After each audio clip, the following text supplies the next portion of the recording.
கட்சியிலும் இல்லாத நடிகை கஸ்தூரி இவ்வளவு தைரியமாக சர்ச்சைக்குரிய அரசியல் கருத்துக்களை கூறி வரும் நிலையில் அவரது துணிச்சலுக்கான காரணத்தை ஆராய்ந்து பார்க்கையில் பிரமிப்பூட்டும் அவரது பின்னணியை அறிய முடிகிறது. அது குறித்தும் கஸ்தூரியின் பிரம்மாண்ட சொத்து மதிப்பு குறித்தும் சுருக்கமாக பார்ப்போம். கஸ்தூரியின் தந்தை சங்கர் இந்தியாவின் உயர்தர பொறியியல் கல்வி நிறுவனமான IITயில் படித்து இன்ஜினியரிங் பட்டம் பெற்றவர். அதன் மூலம் உலகின் பிரபலமான பல MNC கம்பெனிகளில் உயர் பதவிகள் வகித்துள்ளார். கஸ்தூரியின் தாயார் சுமதி சென்னை ஹைகோர்ட்டில் முன்னாள் முதல்வர் ஜெயலலிதாவிற்காக பல வழக்குகளில் ஆஜரான மூத்த வழக்கறிஞர் ஒருவரின் ஜூனியராக பிராக்டிஸ் செய்து பின்னர் தனியாகவே பல முக்கிய வழக்குகளை எடுத்து நடத்தி பிரபல வழக்கறிஞராக திகழ்ந்தவர்.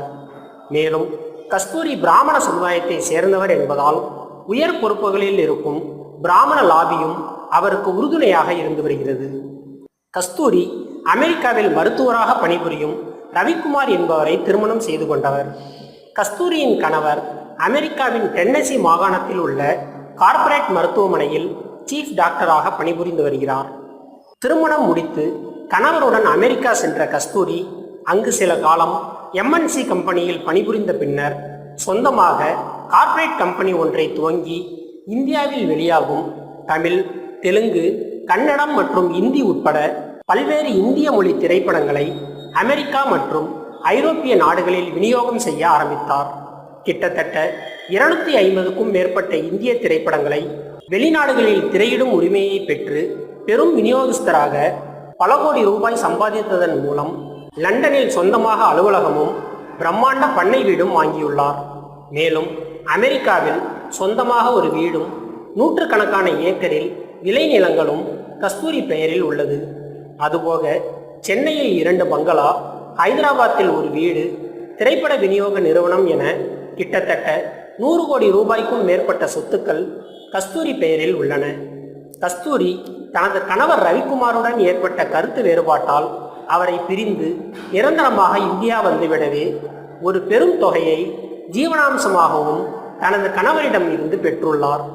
அமெரிக்காவை பொறுத்தவரை விவாகரத்து என்பது எவ்வளவு சாதாரணமோ அதே அளவு விவாகரத்து செய்யும் போது கணவர் தனது சொத்திற்கேற்ப மனைவிக்கு பெரும் தொகையை ஜீவனாம்சமாக கொடுக்க வேண்டும் என்கிற விதியும் கடுமையாக உள்ளது. அதன் மூலமும் கஸ்தூரிக்கு அதிக வருமானம் கிடைத்துள்ளது.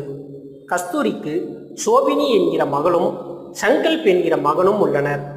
இதில் மகள் சோபினியை கதாநாயகியாக களமிறக்கும் நோக்கில் தற்போது தயார்படுத்தி வருகிறார் கஸ்தூரி.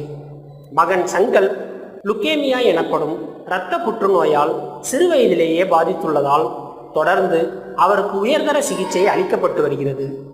கஸ்தூரிக்கு ஆந்திராவின் VVIP அரசியல்வாதி ஒருவர் தொடர்ந்து ஆதரவு அளித்து வருகிறாராம்.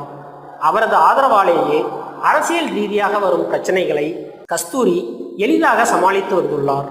கஸ்தூரி கைது செய்யப்பட போகிறார் என்கிற செய்தி வந்தது முதலே அந்த தெலுங்கு VVIP தான் கஸ்தூரிக்கு அடைக்கலம் தந்து சட்ட ரீதியாக முன்ஜாமீன் வாங்கும் நடவடிக்கைகளை தீவிரமாக மேற்கொண்டார்.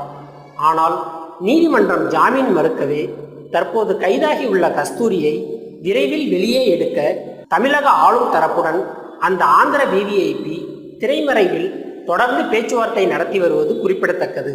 மேலும் இது போன்ற செய்திகளை தொடர்ந்து பெற்றிட தமிழ் ட்ரெண்டிங் சேனலை சப்ஸ்கிரைப் செய்யுங்கள். உங்கள் கருத்துக்களை